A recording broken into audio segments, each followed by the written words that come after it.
Recently, I finished an oil painting in one day. It featured clouds and a sunset, and it was very simple. So next, I asked myself, can I do the same in acrylic? So I went through my photos and selected another sunset and thought it was going to be a walk in the park. But instead, it was a reminder that painting with acrylic is like playing the violin with a saw. Like any typical painting, I began by laying out big bodies of color for the landscape, and also I started to build the sky, particularly the blues and some of the sunset colors, such as the peach and orange tones, as well as pink. And also dead center where the sun would be, it would be the most brightest. I used titanium white and some lemon yellow of all things, because at the moment, for some reason, I realized I didn't have cadmium yellow, which I promptly bought later. I started to build the clouds, beginning with some of the darker blues. I used cobalt blue, and I tried to capture the streaks. And even though I knew it was going to get covered, I started painting the tree that's on the far left. It was more to act as a place marker, to go back to it later. That way I can continue to paint the sky behind it.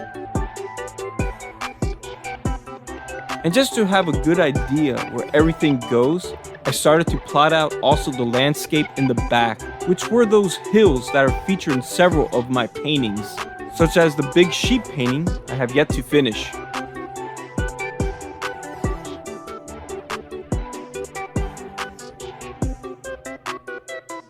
As for the clouds, I began to try to treat them as if I was working with oil. So I laid the paint as wet as possible. And I tried to do some blending, but little did I know on how fast everything would dry. And not only that, but because I was trying to use too much water, it was also dripping in several areas. But I still tried to push it because I wanted this acrylic painting to actually look like oil, or for people to not be able to tell the difference. But little did I know how hard it would be.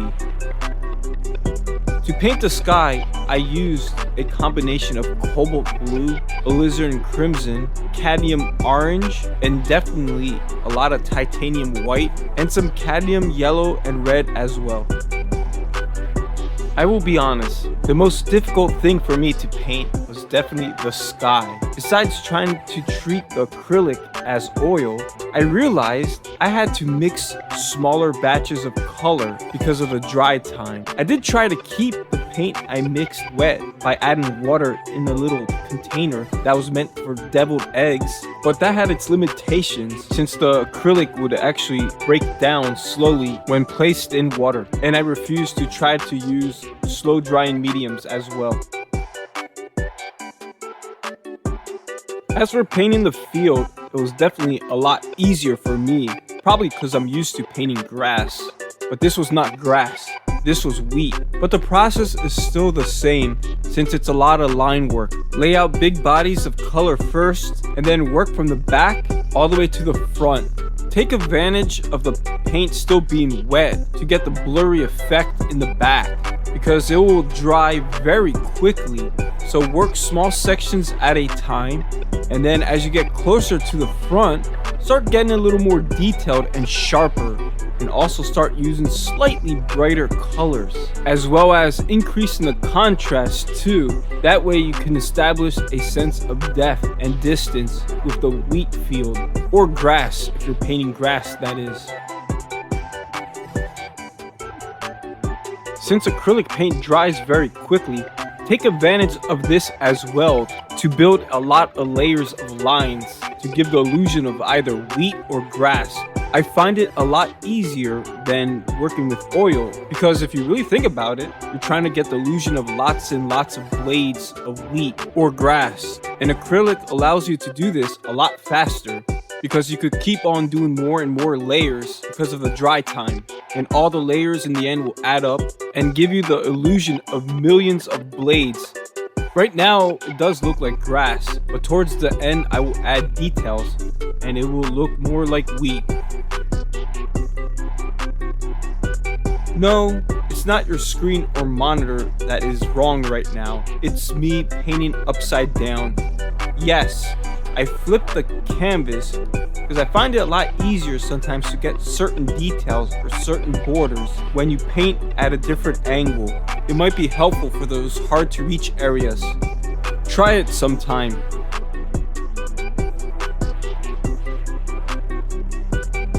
One thing I did want to accomplish in this painting and all my other paintings based on my village is the accuracy of the fields. So I did pay very close attention to the photo and try to get them as accurately as possible. To me, they're not just any hills or fields. They belong to my village and I want to represent them correctly. With that said, I have to be very careful with the color choices. They need to recede since they are in the back, so the colors I use were very muted, but also very cool. But since there's a sunset happening, they have a bit of warmth to them. Pretty much, I had to get the balance right between warm and cool tones, and also to keep the contrast in check so the fields did not stand out too much from the back. That way people can identify them, but at the same time they recede into the background.